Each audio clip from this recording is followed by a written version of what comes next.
um, will share why she decided to run for the school board. All right, thank you. Thank you so much. And thank you everybody for being here today on your Saturday afternoon. Can everybody hear me okay? Yeah. Great, Yes.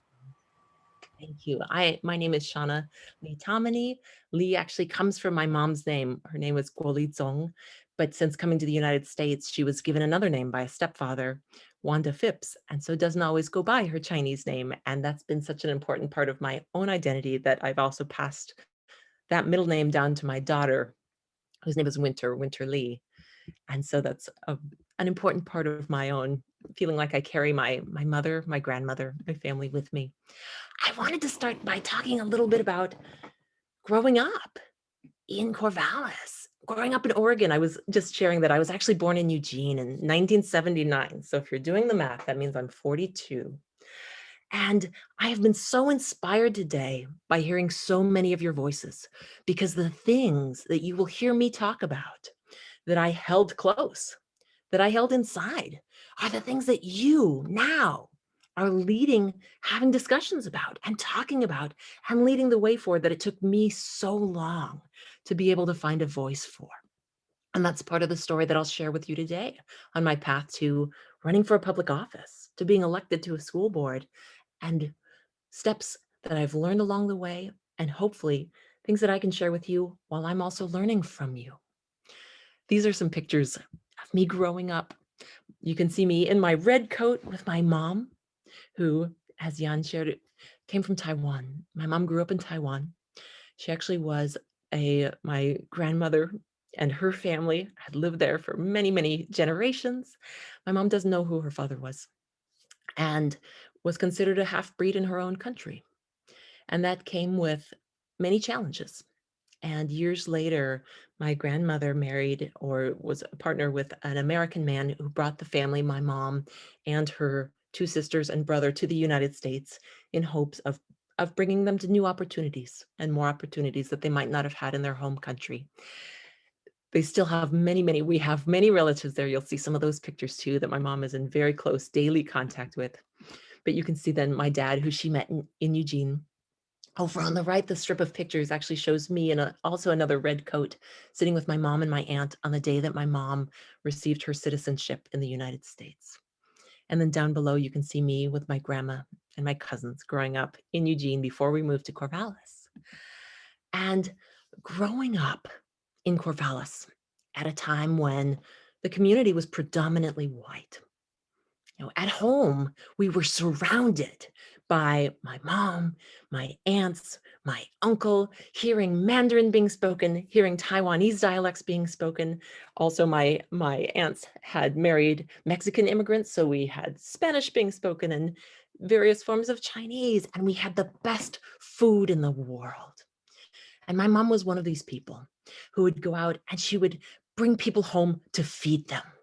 So we had friends who were Chinese Malaysian and Chinese from Singapore and from Cambodia and Vietnam and other places around the world who she might have met at work or in the grocery store, who she said, come home and we will feed you.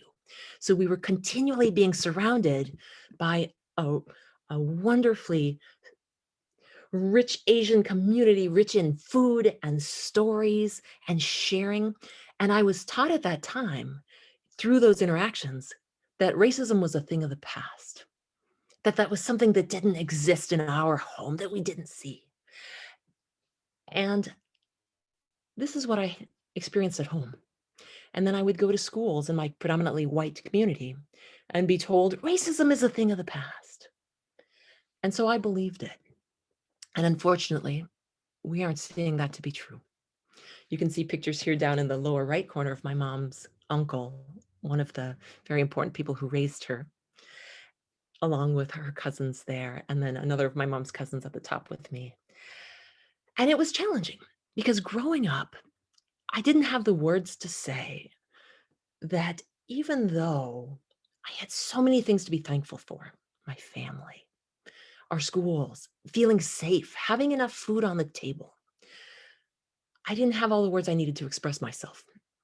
I went to Chinese school on Friday nights here in Corvallis, and I learned basic Mandarin, conversant Mandarin, which I practiced at home, and I'm not as strong in now as I was then, but I'd like to be.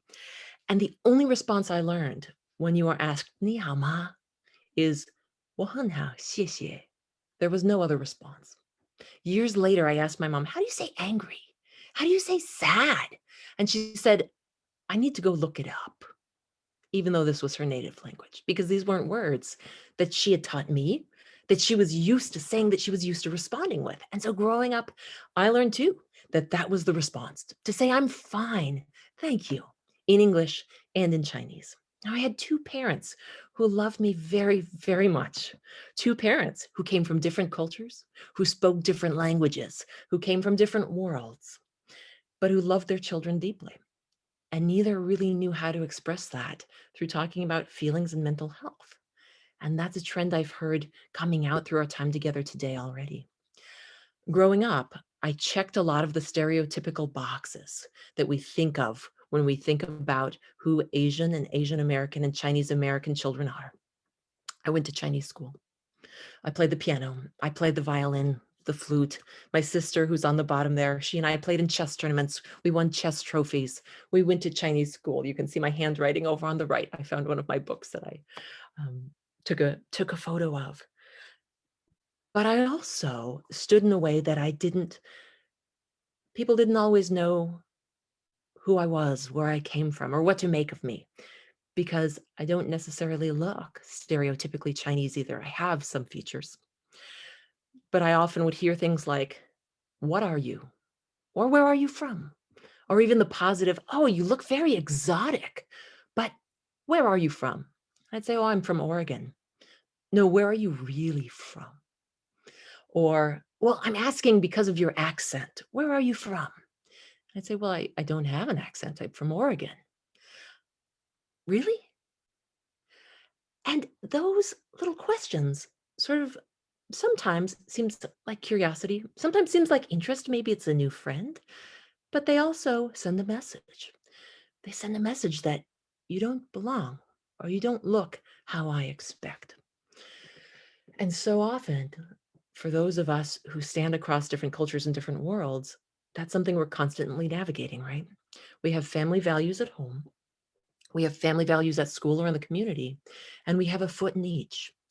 And within my own home, I had two different sets of family values, one with my dad, one with my mom, and trying to figure out how does all this come together, especially when there's tension or clashing, or I'm told to act one way or look one way, or you don't look like you fit in here or there, or never quite standing anywhere and feeling safe being who I am. And that was hard. So growing up, I did really well academically. I got good grades. I played musical instruments. I played chess. I volunteered. I helped teach other kids. As I said, I went to Chinese school, but I hurt a lot inside. And I would go home and my parents would struggle with their own values. Like I said, they loved their children, but that didn't always come out in agreeing on how to parent their children. For my mom, being respectful, respecting your elders, accepting a gift with two hands, being humble and deferent, never questioning a teacher. My mom didn't set foot in very many of my classrooms. My dad, on the other hand, had a PhD, wrote math books. I didn't mention that. I also grew up in a math family. My sister's now a math teacher at OSU. And my dad would say, my mom would say, never question a teacher. Do exactly what your teacher says. Be humble, be respectful, be disciplined. And my dad would say, question everybody, especially your teachers. They're only people. They don't always know what they're doing. You should break rules sometimes. And of course, that would make my mom upset. And maybe her approach might make him a little bit upset. And we had a lot of great things in our family, but those tensions were hard to manage and they were hard to navigate. While I also felt I was navigating those tensions of who am I and how do I fit in at home in my own community? And the way that I coped with that was by being quiet and by being silent.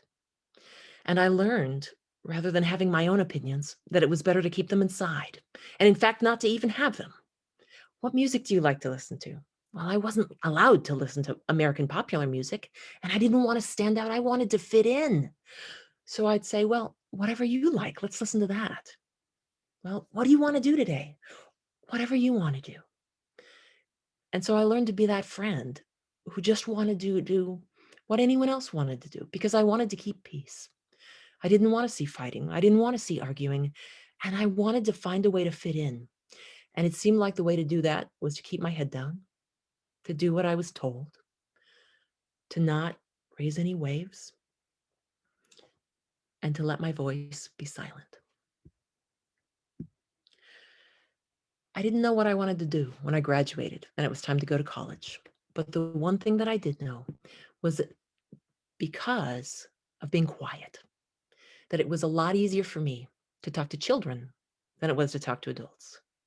Children, 2-year-olds, 3-year-olds, 4-year-olds, bring so much joy. They don't need you to talk, to tell them things. Well, they do, but they want to share with you. And they love an adult who will sit and listen and play the game that they want to play. And I didn't know exactly what I wanted to do, but I did decide that I had to leave home for college. I had to go somewhere else. And I chose the University of Washington. I decided to be a music major and to pursue that. And so I went to Seattle, close enough that I could come home for holidays or long weekends, but far enough where I could go and look for myself and figure out who I am and who I was. And I decided to be a music major because that's all I knew. But then I thought I need a backup plan. And I want to help kids like me. I'm achieving. If you looked at me on paper, I'm doing great, right? Great grades, all these extracurricular activities, volunteering, giving back in all these different ways. But I'm hurting inside and I don't know how to talk about that. I'm anxious and I'm depressed, but I know how to put a smile on my face so nobody else sees this, but I feel it every day. And so I decided to major in psychology. I didn't know what that would look like. But again, my goal was somehow, maybe some way, I can work with kids like me who have all these feelings they don't know how to talk about, who have all these feelings they're holding inside and can't get out, to make sense of this. Maybe I can find a way to do this for my career. And so you can see a picture of me here, actually in my first teaching job with infants and toddlers sitting there. Later on, you can see me actually visiting one of my niece's kindergarten classes, playing music with them, started blending the two. And that was the path I followed. I went into psychology. I went to the University of Washington, graduated with a music and psychology degree. And along the way, I started to find myself little bits here and little bits there. And I met somebody in college, much to my parents' dismay.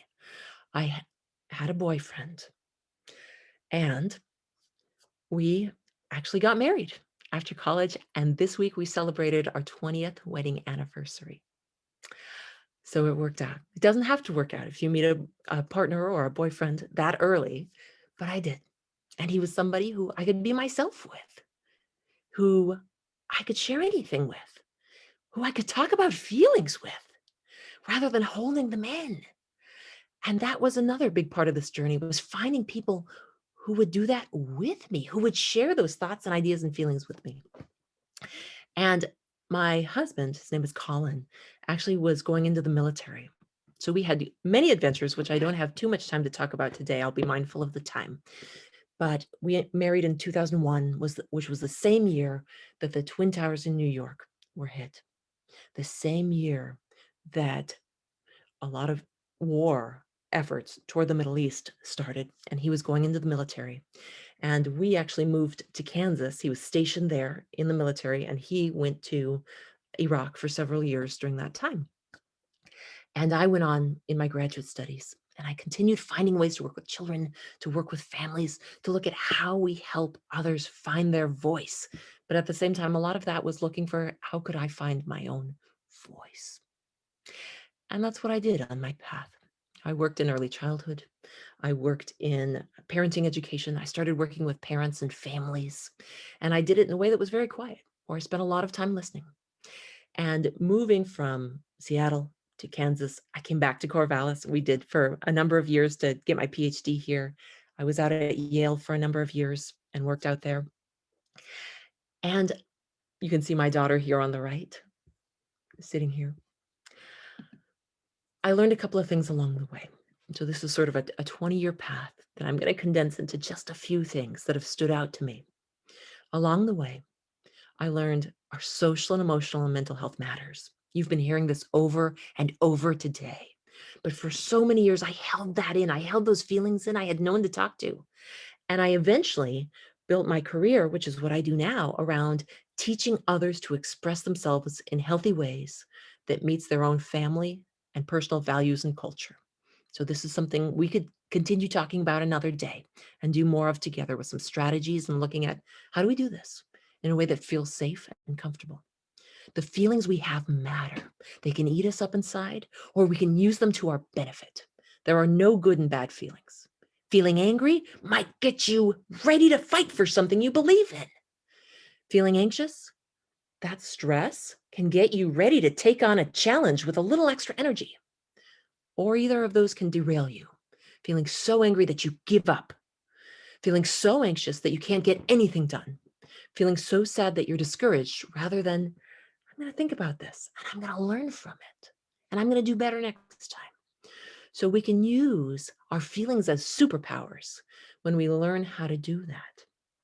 The other things I learned that stood out to me were that every family loves and wants the best for their children, but they have different ways of showing it. In my own family culture, from our Chinese American side, saying that I'm proud of you was not something that was done very often. Discipline, criticism, letting you know what you're doing wrong as a way to make sure you're on the right path was how many of my Asian relatives showed love to their children. It was through criticism, through critique, through harsh words that many Asian parents that I knew and that were in my own family were expressing that to their children. But sometimes hearing those words and only those words can come back feeling hurtful if we're reading them in that way. And so if any of you need to hear this in this moment, your parents are proud of you. They love you so much. And what they're doing is the way that they know to express that.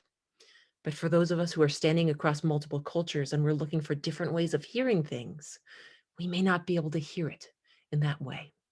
So just in knowing and holding that they love you and they are proud of you.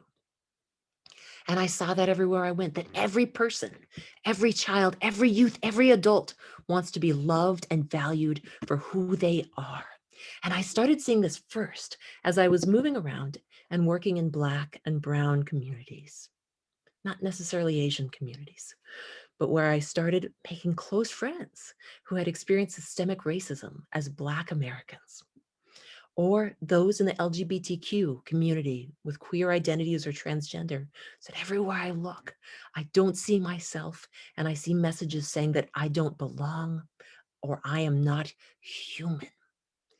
And as I heard these words from others, I started to reflect back and think, those were some of the things that I felt too, but never had the words to express.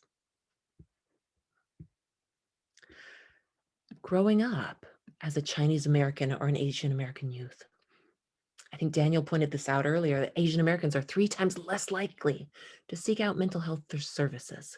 And it's not just getting to the level of services, right? It's talking about our feelings, just sharing them. How are you feeling? Do we only answer with good and fine? Or is there more to it than that? Yeah, there's so much that you carry on your shoulders that we all do as Chinese Americans and Asian Americans, that pressure to succeed in academics, that stigma against talking about our mental health, that pressure to live up to the model minority stereotype, because that's what it is. It's a stereotype.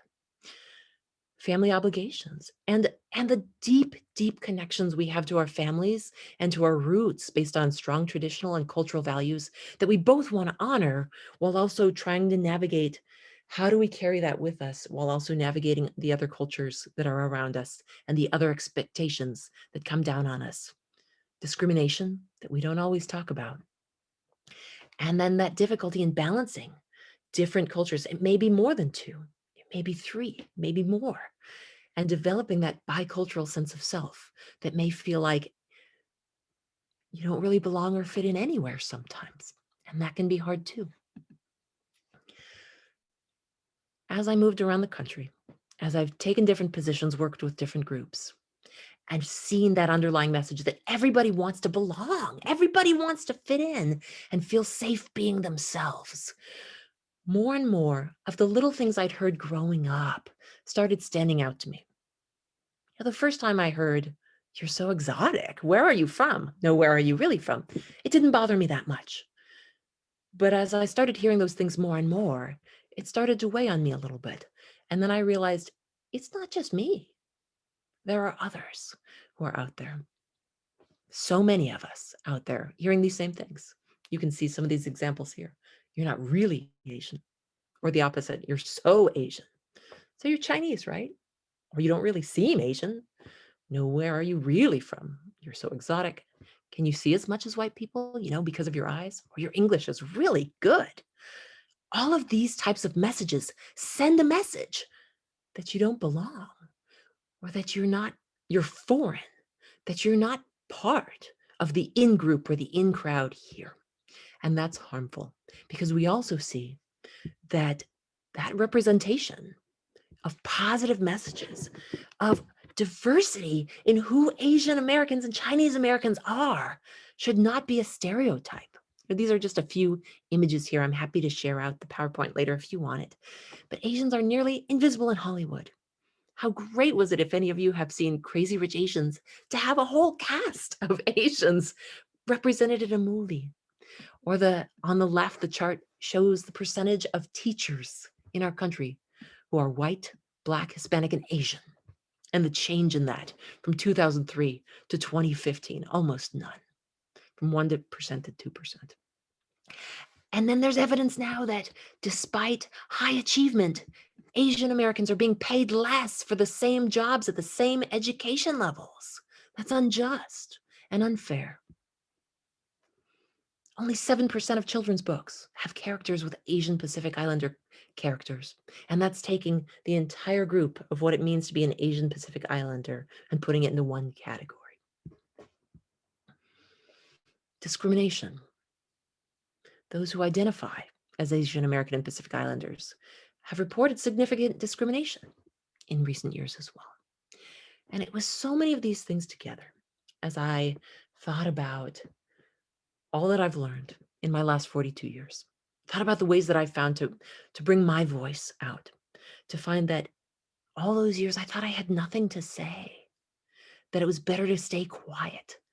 Where as I'm starting to see more and more people hurting, holding their feelings inside and wanting the chance to express themselves, this is what drew me to not only the job I have, but to think, okay, it's time for me to look at ways I can give back to my community.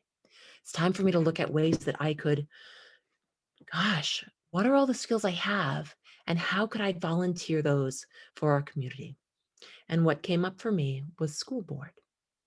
That our school board involves people who know a lot about teaching, about education, about child development and teachers. Those are all things I've done in my career. Who prioritize mental health, who understand that our schools have to be culturally responsive, anti-racist, and support all students. And as I thought about it, I thought, this is one way I could volunteer and bring this learning that I have done over the past so many years home to the same schools that raised me, home to the same schools that taught me racism was a thing of the past when it wasn't, home to the same schools where I had wonderful teachers, but I never had an Asian teacher. I never saw Asian representation. We didn't learn about Asian American history. Some of these facts I've put down across the bottom about Oregon, I never learned those. And Asian Americans are the fastest growing demographic group now in Oregon. So it's time for us to also look at how we can share our voices, how we can break down those stereotypes. And part of that is just by being yourself, looking for ways to get engaged and looking for ways to come forward. And so I did. We had 4 seats in our school board election. And I'm going to be really quick in what we talk about next, because I know I'm almost out of time. And I want to give space for our next presenter too. 4 seats. There were 7 people running. And the 3 returning school board members who you'll see here, Vince Adams, Lahui White Bear, and Sammy Alabdraba, were running for their spots, and there was a 4th.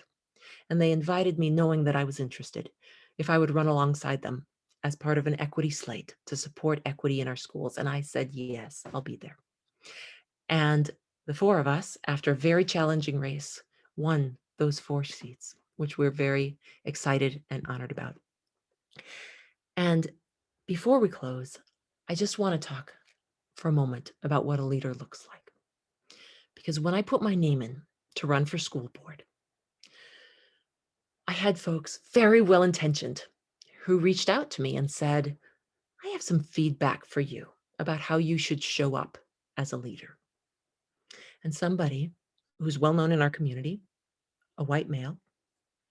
I have a lot of white men in my life who I love, including my dad and my husband. So I'm not saying that in a derogatory way, but just to show the position of this person in a position of power in our community in relation to me, who reached out and said, you know, if you really want to win this, you need to look more like a leader. And that means leaning in, growling more, you know, wear something that doesn't look so soft, and was referring back to this picture here. You need to lean into that professional identity. You are a powerhouse professional and you need to show it to people. And I thought about that. I stepped back and I thought, first, my first instinct was to be humble and to say, okay, what can I learn from this? Should I conform like I always have tried to do, to fit in, to step back and to say, oh, well, if that's what a leader looks like, if that's what people expect, I need to figure out how to do that or I don't belong here. And I thought about that for a little while. And then I said, no, we are standing for equity. We are standing for inclusion. And if I can't show up and be myself, then that's not something I want to be a part of. And so I wrote a letter back to this person. And here are some of the words I shared. I said, as a white passing Asian American, you might imagine that my childhood in Corvallis was spent demonstrating how well I could achieve, while also never feeling safe to share an opinion or to truly express who I was. As an adult, I spent many years code switching, changing the rules for myself, and quietly trying to conform and blend in. As I've engaged deeply in equity, inclusion, and anti-racism work, I found that liberating others had to start with liberating myself. And my own journey as a leader has reflected that. I'm no longer in a place in my career or my life where I have interest in engaging in activities or project where I can't bring my authentic self to the table. And I concluded my letter, I said a little bit more, because I've had people over the last few years who have reached out and said, you look like me. Maybe I could do that too. And that means more to me than one person saying, maybe you need to show up differently. And so I responded with this. This is the face of change for how leaders will look in our future if we are successful, supporting schools and districts that move beyond performative equity to create safe spaces that inspire students, parents, and educators to find their voice in meaningful ways. And that's what you're here doing. That's what you're here being a part of. Representation matters. We know historically what leaders in this country have looked like. We're seeing a little bit of change at those higher levels. The green dots are the Asian and Pacific Islander representatives. What does a leader look like?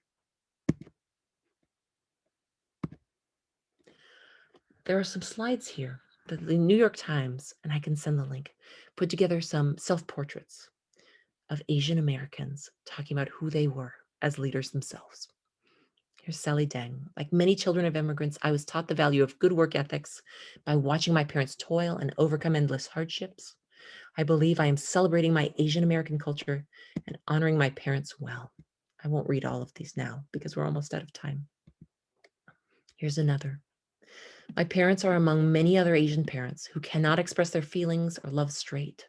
Before I grew to understand that, I hardly felt loved. Instead of saying good job, my parents would say sarcastically, I could be better. After I grew up and absorbed more American culture, I learned to be more expressive, and I started to appreciate my parents' subtlety of expressing love. It's quiet, but it's stronger. So what does a leader look like? You. A leader looks like you. You are here today As leaders, you know more than I do about your experience now as youth in Oregon growing up as Chinese Americans. And we have so much to learn from you. And I hope that my example and the example of others can help teach you along the way, but you are teaching us too. Civic engagement, is about working to make a difference in your community through volunteering or participating in service learning to make the community better and stronger. And it can look like a lot of different things. I think Daniel said this earlier too. There are lots of ways to find your voice. Some people, and one of the students who shared too, talked about a leader being someone who stereotypically is out there and loud and giving speeches. Doesn't have to be. Take a look at this. Which of these are something you can do? Something you're already doing? Something you could do more of? Normalizing mental health, finding friends that you can talk about feelings with, standing up for others in the moment, learning more about social justice issues. There are lots of different things you can do. Running for political office is one thing, but there's so much more as well. So I encourage you to take a screenshot of this, or I can share it and you can send it out to the conference. Perhaps that would be easier. And then think about the value of that. Getting out there, getting involved, breaks down the stereotypes, shows our world, shows our society, shows our Oregon what leaders really look like. And you'll be a part of that. And then I'll leave you with these questions to think about. What do you care about? What would make your school even better? More fair or just, more inclusive, more supportive? What would make your community a better place? You don't have to go big to make a difference. Little steps at a time, little words, little voices, thoughts, even in yourself, can make all the difference in the world. So thank you so much. Thank you for having me. And I'm happy to pause for either questions for a moment, but I also want to give our next speaker their time. Thank you, Shauna. I think we have any questions here.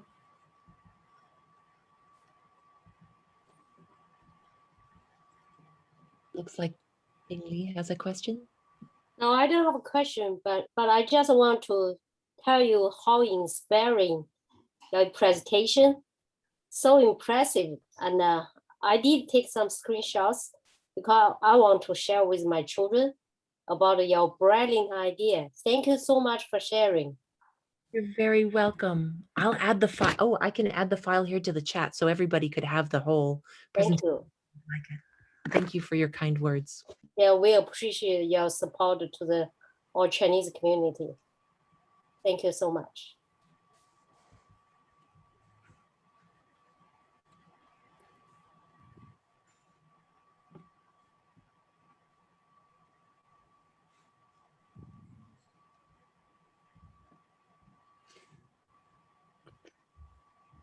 Any questions? That is indeed very inspiring speech. Thank you.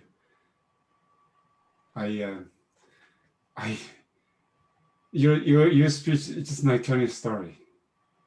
They're very easy to connect, and I can see that you are a very good educator.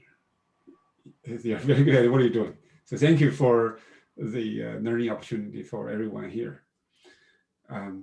Perhaps, well, as always, if you have questions, some of us are shy, like I. No, I'm just joking. You can always put it in the chat box, or you can reach out to Shauna yourself, maybe email her. Next, maybe we can, thank you, Shauna, just put in the chat box her email address.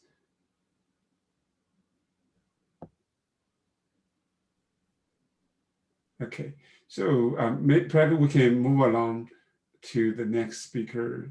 Okay, I will take over. So the next will be welcoming Sophia P. and talking about her letters. Sophia is a rising seniors at the Jesuit schools, according to KXL News, she feels it is very important to acknowledge the work and contributions and sacrifice of the early Chinese immigrants and the railroad workers who came before us, 100 years ago.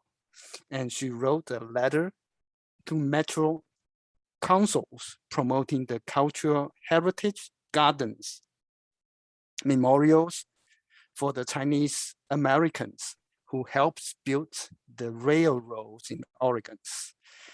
Sophia is very talented with broad interests in life. And she was a team member in my FTC robotic teams for many, many years. And her videos helps the teams won the 2019 FTC World Robotic Championships in Houston. And let's welcome Sophia. First of all, I just want to say thank you so much for that wonderful introduction. It's such an honor to be here speaking today. And I just want to say a huge thank you to OCC for giving me this platform to share my thoughts on behalf of the Loan for Cultural Heritage project. So I have a few slides prepared, so I'm going to share my screen really quickly.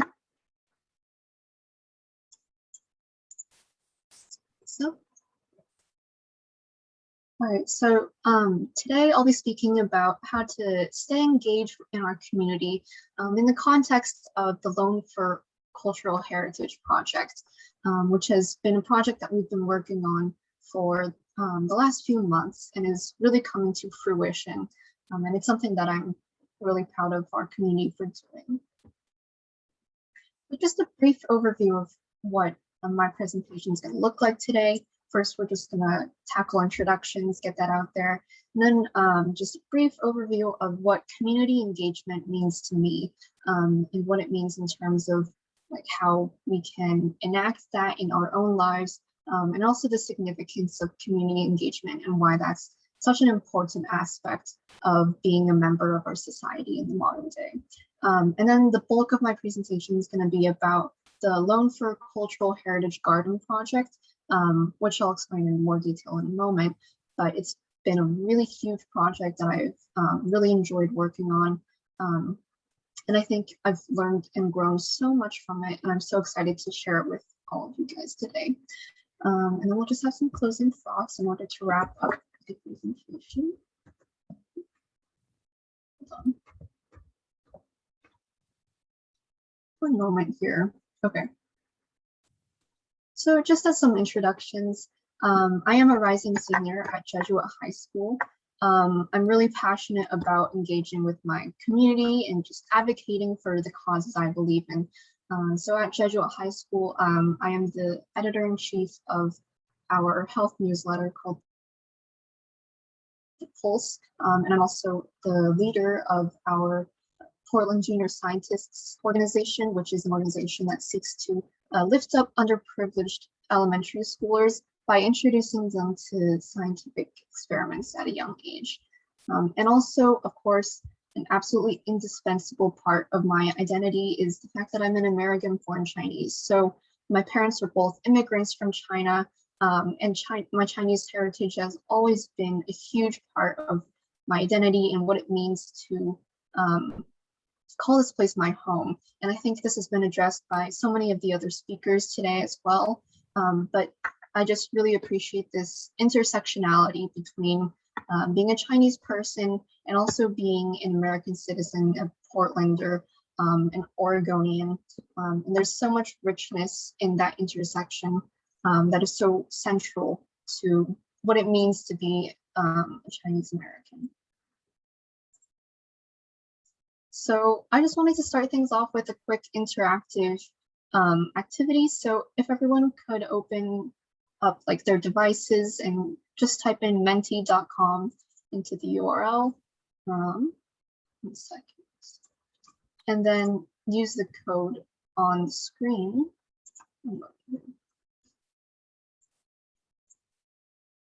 To just kind of share our thoughts about this question. So I'm curious, what people or traits do you think of when you hear the words American patriots? Because I think this has been a phrase that's obviously very important to our country as a whole. And I also think it carries a lot of connotations that are important to be addressed. So up here you can see the code at the top. If you just type in menti.com and then use the code. Yep, I can see some responses popping up here. You can see soldier, absolutely. Veteran, military, yep, martyr. Yeah, American patriot is one of them.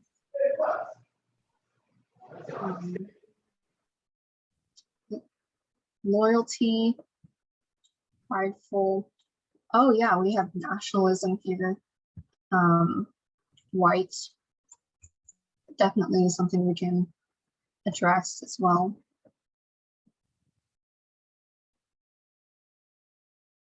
I see that I think some of the most popular votes are for military and white. So just a brief explanation, this program works by highlighting the most popular responses by making them largest words on the screen. So we can see military and white are both popular. We have Star Spangled Banner, freedom, absolutely. And US flag. Yeah, so this is definitely, I think it's a really telling image of what we think of when we say an American patriot. So obviously the word patriot itself doesn't necessarily carry a bunch of these definitions, right? Patriot is, for me, just someone who is a really proud part of their country and who has contributed a lot to their country as well. So I thought this was a really interesting activity because I actually did the same activity when I was going into high school, and a lot of the same responses showed up as well. And even me, myself, as a Chinese American, these similar words also came to mind when I thought of the phrase American patriot. Got a bit more action, okay. Back to the presentation.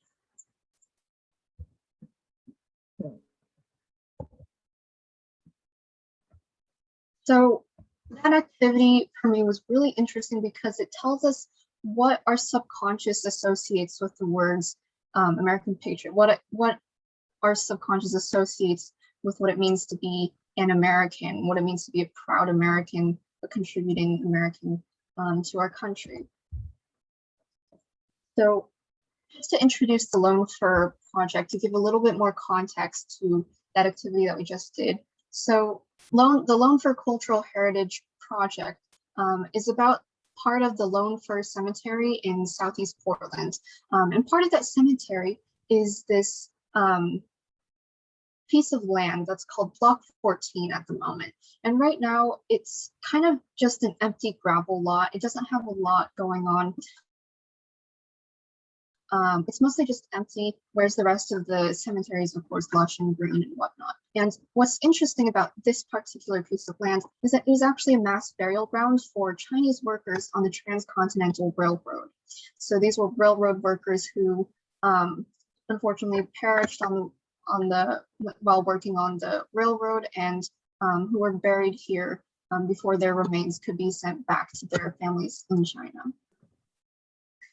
So just for a visual representation, we can see the greater Lone Fir Cemetery here. And in the bottom left corner, we can see in that little red rectangle, that's Block 14 over there. And then this is just an aerial view of Block 14, just to demonstrate how insignificant you might drive by this little bit of land, maybe like 10 times in a month, and probably not even notice it. But in reality, it actually has so much history and richness literally buried beneath it. And at the moment, it's unlikely that anyone passing by would ever even know that. So just a brief overview of community engagement. This is going to go by really quickly, but I've separated this presentation in a couple different parts. So first we have initialization. So this is just starting to engage with the community, taking that first step to insert yourself into a community. And then we have preparation. So that's really just preparing for what you're going to do, doing some background research and establishing that sort of baseline in order to prepare for whatever it is that you're seeking to engage yourself in. And of course, we have the action itself. So that could be anything from writing letters in this case to volunteering or advocating for a bill or anything that you might want to think is important in your community. And then fourth, we just have continuation / impact. So this is obviously just evaluating sort of the impact of your contribution and also continuing that into the future. And then finally, we just have a reflection of what sort of happened and which impacts you had on your community. Okay, so let's dive in. Loan for Cultural Heritage Project. I learned about this project through the OCC WeChat community and through my parents. At first, I was obviously very interested in the opportunity to take such an active role in advocating for this cause that I believe in. So as I said before, my Chinese American identity is a really central part of myself, I suppose. And played a really active role in helping me determine which causes I want to support and which ideas that I want to get behind. So again, my Chinese American identity and the importance of my family's heritage.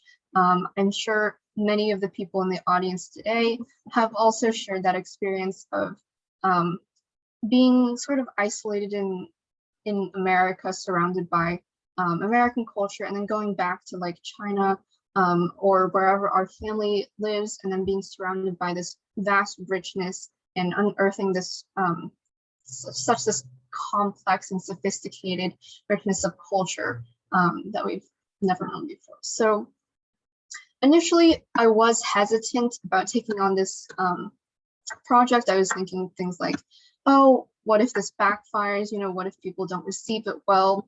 It's such like wild world out there. I mean, we'll be writing letters to council people. They sound really important. You know, I don't want to offend them in any ways. What if they just don't read my letter at all? You know, it's a lot of these subconscious thoughts are just sort of flying around. So I think it's fair to say that I was definitely a little bit hesitant at the beginning. But I also think that what ultimately helped me overcome this hesitancy was the idea that I really wanted to honor the value of hard work and determination and faith in the Chinese American dream. So brief intermission for a little anecdote from me here.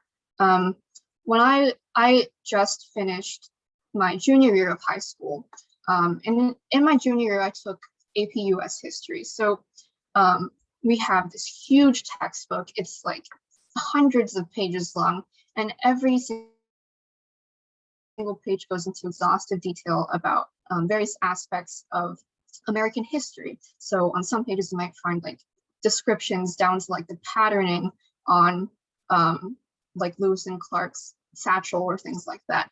And then I came to the page in about the mid 1800s when it started addressing immigration, specifically immigration from China and the Transcontinental Railroad. So I was excited to read about this because I had spent my childhood learning about the contributions of Chinese American railroad workers and all of their effort and all the sacrifices that they made in order to come to this country and work hard in order to build a better life for themselves and for the country.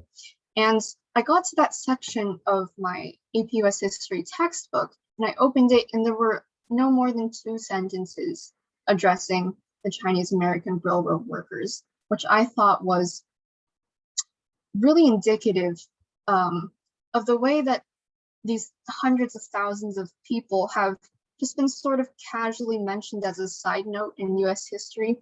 And I wanted to make sure that we addressed this chapter of US history, this chapter that was written by Chinese American railroad workers, written by Chinese American workers, Chinese American railroad workers who sacrificed basically their entire lives in order to build a literally better country for everyone in America. And I think it's a huge point of pride for me and everyone else who's participated in this project to know that we share common ancestry with them, that they are part of our broader family. And to see that they're just sort of brushed away as a side note in the history of the US was a really important experience that helped me, that pushed me to write this letter. So the next step that I took was making the transition from initial interest to actually making concrete actions. So initially I was, of course, interested in taking on this project, if a little hesitant, but I knew it was something that I wanted to pursue. But I think, and this is the step that a lot of people get disconnected from as well, is making that transition from the initial interest to translating that to actually doing something. So making concrete actions. And one of the questions that I wanted to emphasize that I was asking myself through this entire process was, what do I want to know in order to maximize the impact that I can have? So what are my opportunities to learn? And this is where I learned that community engagement isn't just about coming up with an idea and sort of saying, I want this to happen, and telling people you want it to happen. It involves a ton of research and discussions with sources, firsthand or secondhand. So I did a ton of research while preparing to write my letter. So I obviously read a lot of articles. I dug up historical documents. So going on archives and seeing like newspapers or videos or things like that. And I also had a lot of discussions. And this arguably was the highlight of my entire experience, because not only did having these discussions teach me more about the contributions of these Chinese railroad workers, they also helped me connect with my community. So family conversations I would have with my parents or my grandparents, who weren't necessarily alive to see this happen, but they did have some amazingly insightful comments, which helped me shape my understanding of Chinese immigration as a whole, and also helped me inform my letter to these council members.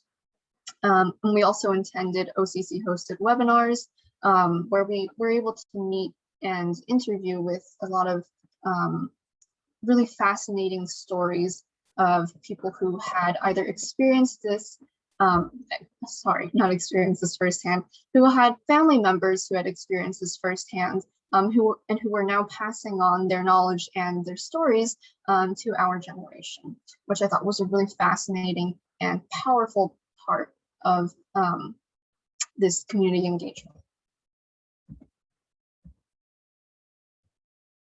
So some of the takeaways I had for this research was the significance of the contribution that Chinese railroad workers made, right? So the railroads that they built weren't just like a mile or two long, they were thousands of miles long, and they stretched almost the entire United States. After most of them worked in the West, but after working in the West, a lot of them actually moved down to the East Coast or the South to work on railroads there. And in general, they had this massive contribution to the American westward expansion and commerce that, again, as I mentioned earlier, was, I thought, being overlooked a little bit. Also, this was less concrete, but there's a ton of cultural and emotional importance of honoring these workers' remains that just isn't often seen in history textbooks. So honoring these workers' remains, again, a lot of these workers, their families in China a lot of times weren't even notified of their passing. And as for their remains, they just stayed in this gravel lot here in Block 14. And as I said earlier, Block 14 actually held up to 1,100 workers' remains at one point, which was obviously extremely significant because the sheer number of that, thinking 1,000 people who came over to America to offer nothing but their skills, just lying there without sort of recognition for what they had done. And then just tying this back to community engagement in general, I was also asking myself, like, what are some of the most important stories, ideas, or concepts that I learned throughout this preparation portion? So I'm going to go through the rest of this fairly quickly because I'm aware that we're running out of time. But in a nutshell, what we ended up doing is I wrote letters to the Metro Council, so the 6 councilors and Metro Council President Lynn Peterson. And an outline of her letter is up there on the screen. I'm going to for a little bit. This was an excerpt from my letter. So one of the important things I tried to stress in my letter was the use of like factual knowledge in order to be persuasive. So we can play around with words all day and we can say this is really important to me and my family and everything, which is of course very important and very true. But it's also, I think, very impactful to use numbers and factual figures in order to bring some of these more cloudy aspects of history into light. So as you can see on the screen, I calculated that there's, when you scale it down to the distance that we're familiar with, the number of Chinese laborers who died while building the Transcontinental Railroad, that's roughly equivalent to more than 8 dead Chinese workers for the distance between Pioneer Place and Beaverton City Library, which I thought was very fascinating. So this fortunately had a huge positive response from Metro Council, who allocated $4 million to the construction of this cultural heritage garden, which I thought was incredible. When I first heard the figure, they said $4 million, and I said, don't they mean like $40,000 or maybe $400,000? But I just thought, seeing the fact that the letters that we wrote actually had a substantial impact on our community, not only monetarily, obviously, but also in terms of like the lasting impact of having this monument for generations to come to see. It was a really moving experience, and that really cemented this letter writing campaign as part of an integral part of my growth. I was also fortunate enough to be interviewed by KXL. I can play part of the interview here.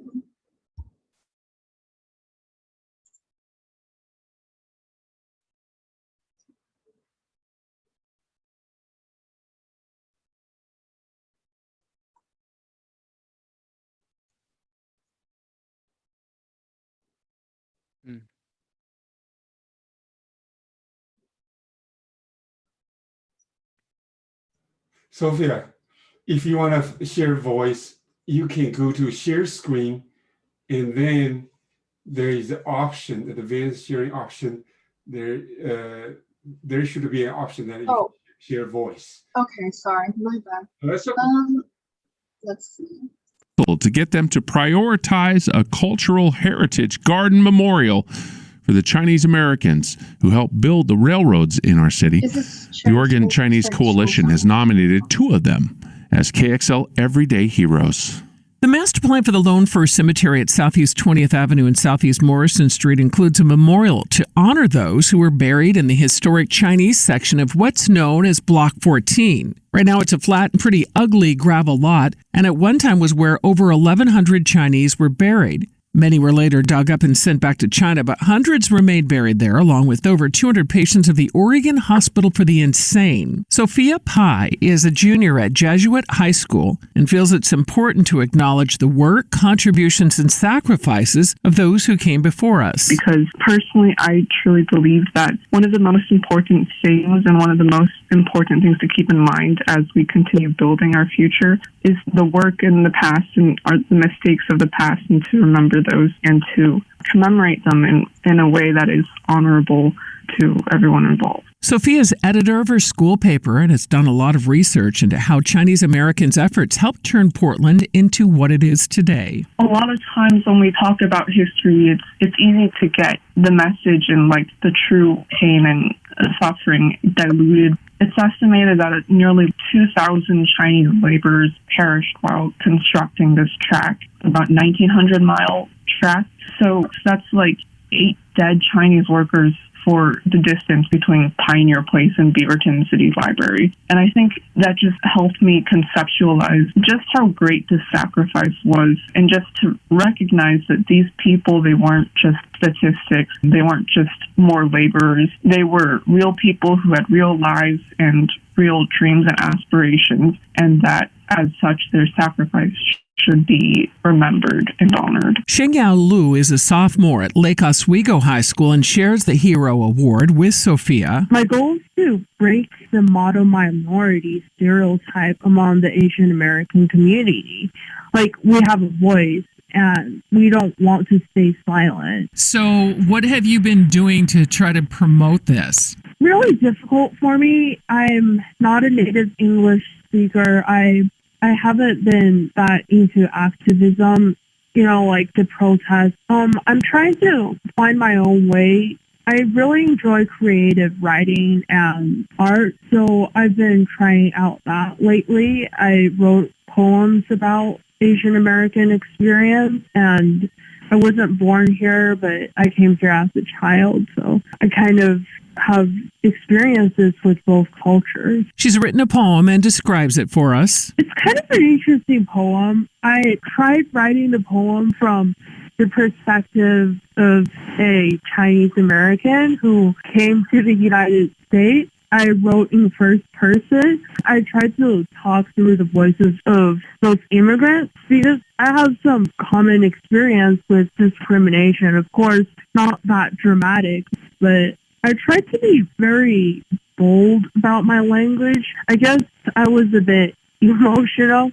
Sophia sums it up. There are Chinese workers who worked their entire lives to come to America and came to America with nothing more than the hope and conviction to make a brand new world and make a better lives for themselves and their families. And to have them treated so poorly and then buried in unmarked graves under this sort of really unappealing gravel lot. Now, there are 26 students in all that are writing letters to the city, and both of these young ladies say that all of them should be considered heroes. What a great story, Veronica. Thank you so much. If you know a hero and you'd like to nominate them, please do email us, hero@kxl.com. That's hero@kxl.com. And we air those stories every week at this time. And you can also go to kxl.com and check out this story, and what a great one it is, of these Chinese Americans, young people right here in our town. All right. Yeah, so that was a really exciting opportunity to see how the scope of our impact extends beyond our own local network and into our broader community. So just as sort of visual representation of what the Cultural Heritage Garden might look like, here are a few websites from the Loan for Cultural Heritage Foundation that are a rendering of plans for the Cultural Heritage Garden. So this is one of the most important aspects, I think, of community engagement, and that's the reflection aspect. So for me, my experience with the Loan for Cultural Heritage project, it served as proof that our voices can make a huge difference. So a lot of times I think people think that, oh, I'm just a high schooler, I'm just one student, I'm just one middle schooler or student. But this really served as conclusive proof that our voices, when we're united and when we're passionate about what we're trying to pursue, they can make a huge difference in our community. And this also served as a sort of paradigm shift for me about who can impact our community. I think this was touched on before, but some people imagine the real impactors of community as being really powerful people who already have a lot of influence and connection. But I think this project really served to prove to me and everyone in our community that the people who impact our community are the people who serve in our community ourselves. So that would be me and you and everyone else who is passionate about something and who wants to see something change in their community. And ultimately, this was way more gratifying than, say, getting straight A's or even getting awards or anything like that. And I think it also served to underscore the importance of leadership with courage, specifically to advocate for the Chinese community in the midst of COVID-19 and a rise in anti-Asian hate.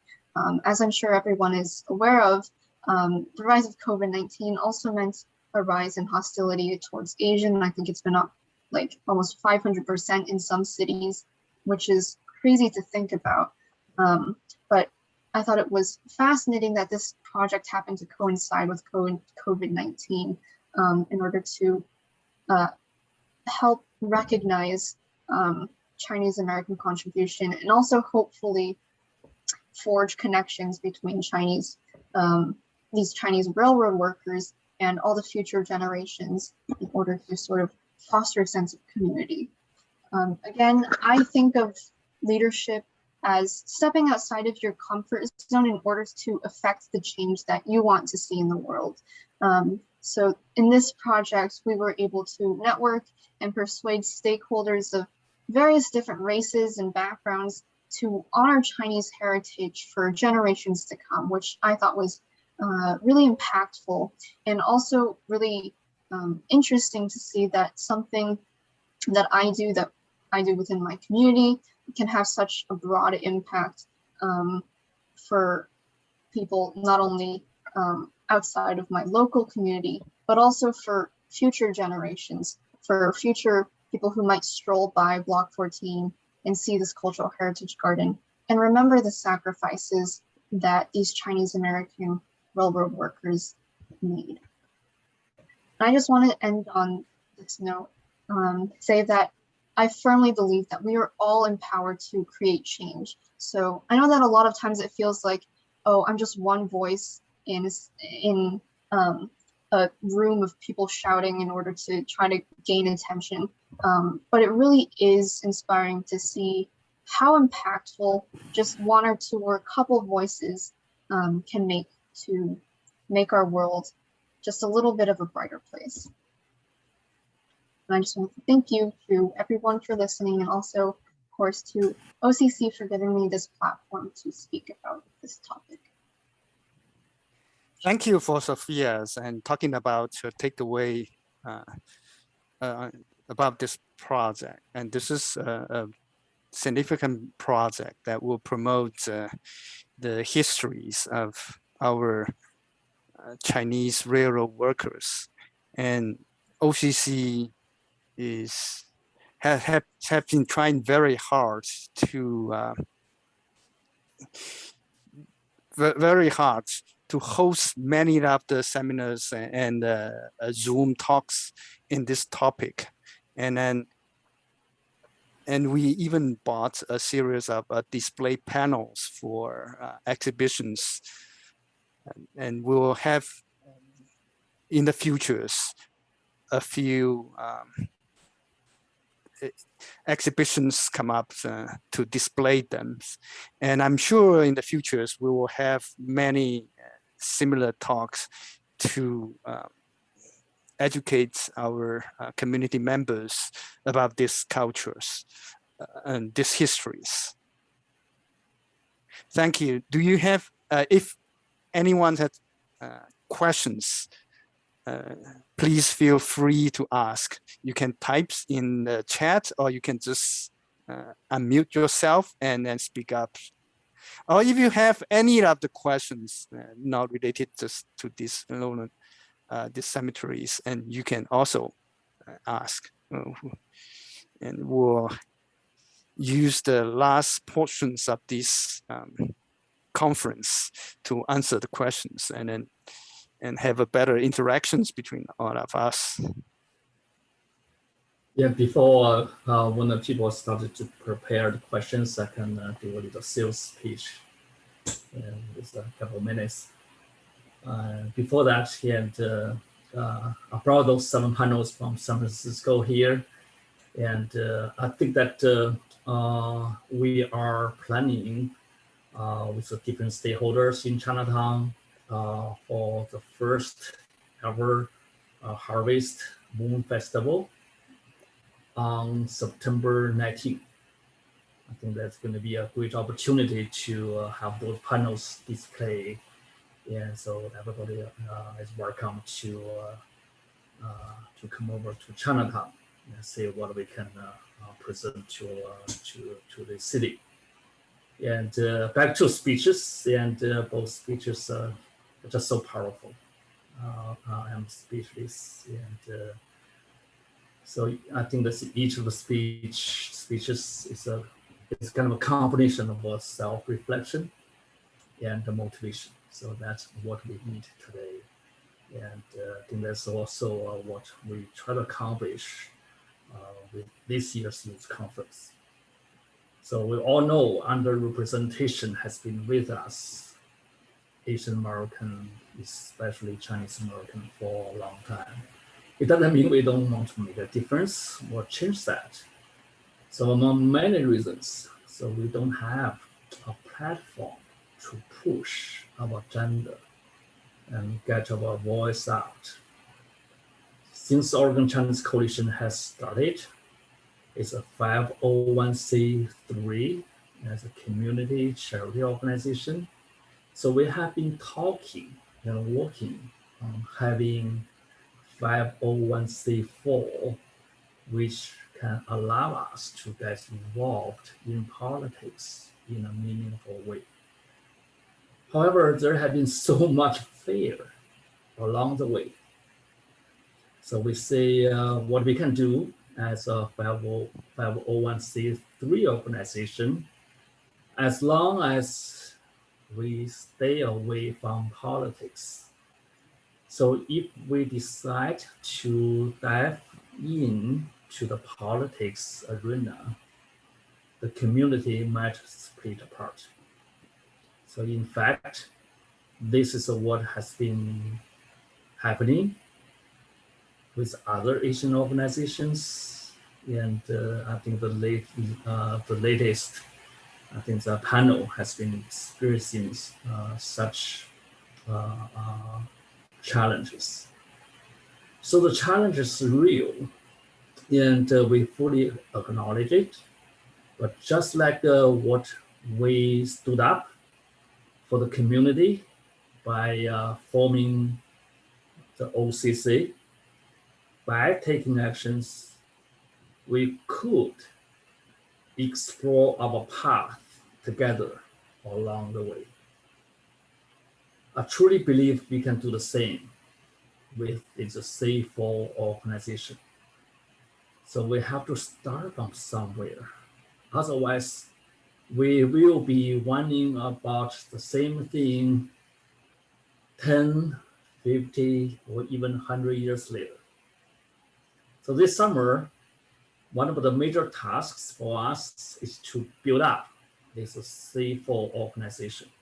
So we will have so much work to do. So we are recruiting high schoolers and college students to join us in these efforts. So if you're interested to pitch in, let us know. Let's work on this one together.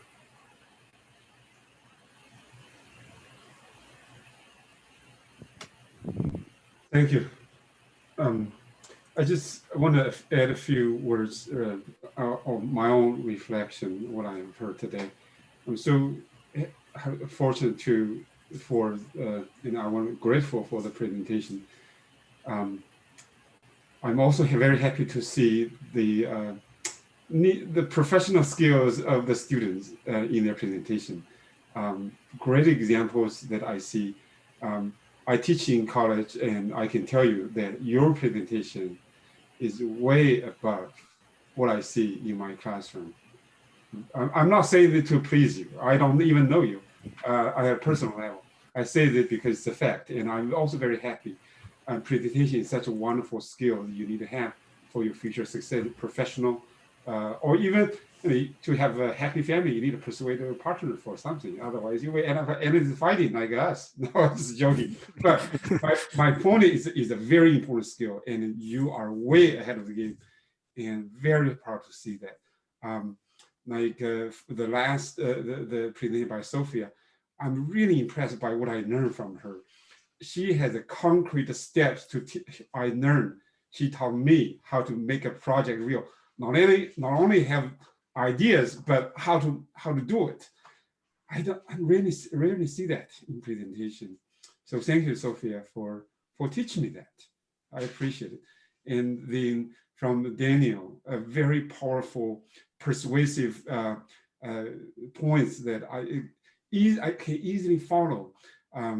Unlike a lot of presentations that had a harder connection with, I connect with you guys very easily. So I'm very proud to see that. I guess Shauna's presentation, you're a professor. I don't make a comment at all, but I just want to see if it's possible, if you would consider we make the presentation, because a lot of our community members are not here today. I feel that it's a huge loss to them. Would you mind we share your presentation to them? Yes, that would be wonderful. Same as goes to the rest of the presentation. If you don't mind, what I would like to do is to, I'm not going to do any editing. It's all original. But if you would like to do editing yourself, you are welcome to do so. I would like to cut it into individual presentations and make it available on our website. I think that it's so powerful that I feel that it would be very selfish if I don't share. So if you, I will email you again to just confirm your willingness, but I already see that Shauna nodding her head. So thank you very much. I think this is a great asset to us. Thank you. Any comments, questions from our audience?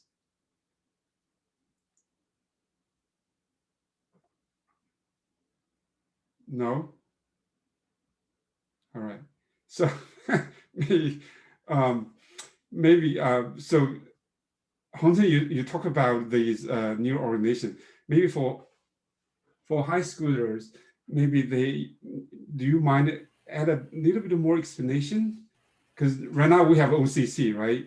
It's a nonprofit, and also we stay neutral politically, right? And now you want to set up a new organization.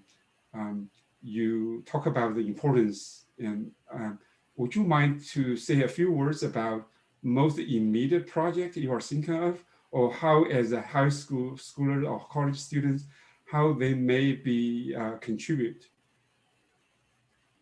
Yeah, can we stop recording from here? Okay, I will stop the book. Yes.